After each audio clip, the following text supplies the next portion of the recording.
அன்பு உறவுகளுக்கு வணக்கம். நான் சொல்வதை கேள். எப்படி தலைமுறைகளுக்கு மரபுகள் மாறுகிறது என்பதை பார்த்தால், ஒரு குடும்பத்தில் அதிகம் ஒலிக்கும் இந்த சொல் சில நேரங்களில் அன்பின் மொழியாகவும், சில நேரங்களில் அதிகாரத்தின் மொழியாகவும், சில நேரங்களில் கோபத்தின் ஆயுதமாகவும் மாறுகிறது. ஒரு குழந்தை பிறக்கும்போது இந்த வார்த்தையின் அர்த்தம் தெரியாது. ஆனால் அது வளரும்போது இந்த வார்த்தையின் பின்னால் இருக்கும் உணர்வுகளை படிக்கத் தொடங்குகிறது. வார்த்தையே அல்ல, அதன் குரலை கற்றுக்கொள்ளுகிறது. சண்டை நடக்கும் நேரத்தில் தந்தை கூறுகிறார், நான் சொல்வதை கேள். அதே சூழலில் தாய் கூறுகிறார், நான் சொல்வதை கேள். ஆண்டுகள் கழித்து அதே குழந்தை தனது குழந்தையிடம் அதே குரலில் கூறுகிறது, நான் சொல்வதை கேள். அவ்விடத்தில் ஒரு வாக்கியம் மரபாக மாறிவிட்டது. மரபு என்றால் என்ன? மரபு என்பது எழுதப்பட்ட சட்டம் அல்ல, மீண்டும் மீண்டும் வாழப்பட்ட ஒரு வாழ்க்கை. ஒரு தலைமுறை வாழ்ந்த உணர்ச்சி அடுத்த தலைமுறையின் இயல்பாக மாறுவதுதான் மரபு. ஒரு ஆற்றில் கல்லை எறிந்தால் ஒரு அலை மட்டும் உருவாகாது. அந்த அலை கரையை தொட்டு மீண்டும் திரும்பி இன்னொரு அலையை உருவாக்கும். ஒரு சிறிய கல் எண்ணற்ற அலைகளை உருவாக்குகிறது. அதேபோல் ஒரு கோபத்தில் பேசப்பட்ட நான் சொல்வதை கேள் என்ற சொல் ஒரு தருணத்தில் முடிவதில்லை. அது அந்த குழந்தையின் மனதில் அலை போல பரவி பல ஆண்டுகளுக்கு பிறகு மற்றொரு குடும்பத்தில் மீண்டும் ஒலிக்கிறது. ஒரு விதையை மண்ணில் விதைத்தால் அது ஒரு மரமாகிறது. அந்த மரம் 1000 விதைகளை தருகிறது. ஒரு விதை ஒரு காடாக மாறுகிறது. அதேபோல் ஒரு தலைமுறையின் பேச்சு அடுத்த தலைமுறையின் குணமாகிறது. ஒரு குணம் ஒரு சமூகத்தின் பண்பாகிறது. நான் சொல்வதை கேள் என்பது விளக்கமின்றி கட்டளையாக மாறும்போது குழந்தை சிந்திக்க கற்றுக்கொள்ளுவதில்லை, எல்லோருக்கும் கீழ்ப்படிவதையே கற்றுக்கொள்ளுகிறது. அன்பால் கேட்காமல் பயத்தால் கேட்கும் குழந்தை பின்னர் பயத்தாலேயே மற்றவர்களை நடத்த முயல்கிறது. பயம் தலைமுறைகளை உருவாக்காது, அடிமைத்தனத்தை உருவாக்கும். நான் சொன்னால் கேள், அதே வார்த்தை அன்போடு சொல்லப்பட்டால் அதன் பொருள் மாறுகிறது. நான் சொல்வதை கேள், பிறகு நீயும் யோசி. இங்கே கட்டளை இல்லை, வழிகாட்டுதல் இருக்கிறது. இதுவே ஞானத்தின் தொடக்கம். ஒரு தலைமுறையில் ஒரே ஒருவர் தன்னை கேட்டுக்கொண்டால், நான் ஏன் இப்படி பேசுகிறேன்? இந்த கேள்வியே புதிய மரபின் பிறப்பு. அந்த நாளிலிருந்து குழந்தைகள் பயத்தை கேட்காமல் அன்பை கேட்கத் தொடங்குவார்கள். சண்டையின் போது பேசப்படும் ஒரு வார்த்தை ஒரு நிமிடத்தில் மறையாது. அது மனதில் விதையாக விழும்.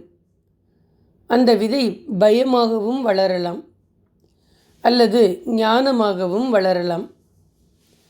நாம் இன்று பேசும் ஒவ்வொரு வார்த்தையும் நம் குழந்தைகளின் நாளைய குரலாக மாறுகிறது. எனவே நான் சொல்வதை கேள் என்பதை கட்டளையாக அல்ல, புரிதலுக்கான பாலமாக மாற்றும் நாளே ஒரு குடும்பத்தின் மறுபிறப்பும் ஒரு தலைமுறையின் மறுமலர்ச்சியும் ஆகும். ஒரு மனிதன் பேசும்போது ஒவ்வொரு சொல்லும் காற்றில் கரைந்து போய்விடுவதில்லை. சில சொற்கள் காதை கடந்து மனதில் தங்குகின்றன. சில சொற்கள் மனதில் தங்கி குணமாகின்றன.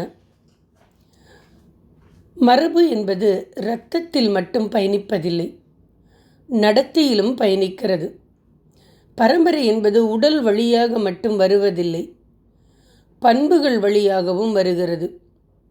ஒரு தலைமுறை வாழ்ந்த விதம் அடுத்த தலைமுறையின் இயல்பாக மாறுகிறது.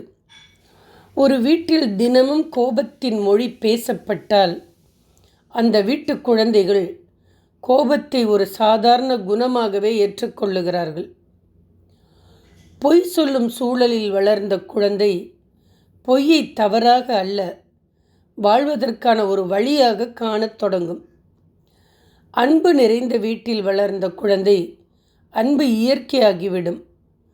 கருணை நிறைந்த குடும்பத்தில் வளர்ந்த குழந்தை இரக்கம் கற்றுக் கொடுக்கப்பட வேண்டிய பாடம் அல்ல, அது அந்த குழந்தையினுடைய சுவாசமாகிவிடும். இதுவே தலைமுறைகளை வடிவமைக்கும் மறைமுக கல்வி. குழந்தைகள் பெற்றோரின் வார்த்தைகளை விட அவர்களின் வாழ்க்கையை தான் அதிகமாக கற்றுக்கொள்ளுகிறார்கள். அவர்கள் கேட்பதை விட அவர்கள் செய்வதையே மனதில் பதிக்கின்றனர். அதனால் ஒரு குடும்பத்தின் உண்மையான பாடப்புத்தகம் அதன் பெற்றோரின் வாழ்க்கை முறையே. ஒரு நதியின் நீர் எந்த மண்ணை தொட்டு ஓடுகிறதோ அந்த மண்ணின் நிறத்தையும் மனத்தையும் தன்னுள் எடுத்துக்கொள்ளுகிறது.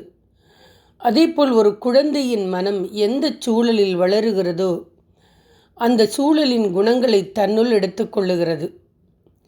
ஒரு விளக்கிலிருந்து இன்னொரு விளக்கு ஏற்றப்படுகிறது. முதல் விளக்கின் ஒளி குறைவதில்லை, இரண்டாவது விளக்கு ஒளி பெறுகிறது. ஒரு தலைமுறையின் பண்புகள் அடுத்த தலைமுறைக்கு செல்லுகின்றன. ஆனால் ஒளியை பகிர்தல் ஒளி பெருகும், இருளை பகிர்ந்தால் இருள் பெருகும். மனிதன் தன் குழந்தைகளுக்கு வீடு, நிலம், செல்வம், கல்வி ஆகியவற்றை விட்டு செல்லலாம். ஆனால் அவன் விட்டு செல்லும் மிகப்பெரிய சொத்து அவனுடைய குணநலன்களே. செல்வம் அழியலாம், பதவி மாறலாம், உடல் மறையலாம், ஆனால் ஒரு நல்ல பண்பு 100 ஆண்டுகளுக்கு பிறகும் ஒரு குடும்பத்தை உயர்த்தும். அதேபோல ஒரு தீய பழக்கம் பல தலைமுறைகளையும் துன்பப்படுத்தும். ஒவ்வொரு பெற்றோரும், ஒவ்வொரு ஆசிரியரும், ஒவ்வொரு தலைவரும் தமக்குள் ஒரு கேள்வியை கேட்க வேண்டும். இன்று வாழும் வாழ்க்கை நாளைய தலைமுறைக்கு ஆசீர்வாதமாக மாறுமா அல்லது பாரமாக மாறுமா? மரபு உருவாகுவது பழக்கத்தால் அல்ல, மீண்டும் மீண்டும் வாழப்பட்ட மதிப்புகளால். நன்றி, வணக்கம். நாம் எப்பொழுதும் இணைந்தே பயணித்திருப்போம். எங்களது சேனலை சப்ஸ்கிரைப் செய்து, லைக் செய்து, கமெண்ட் செய்யுங்கள் மக்களே. நன்றி.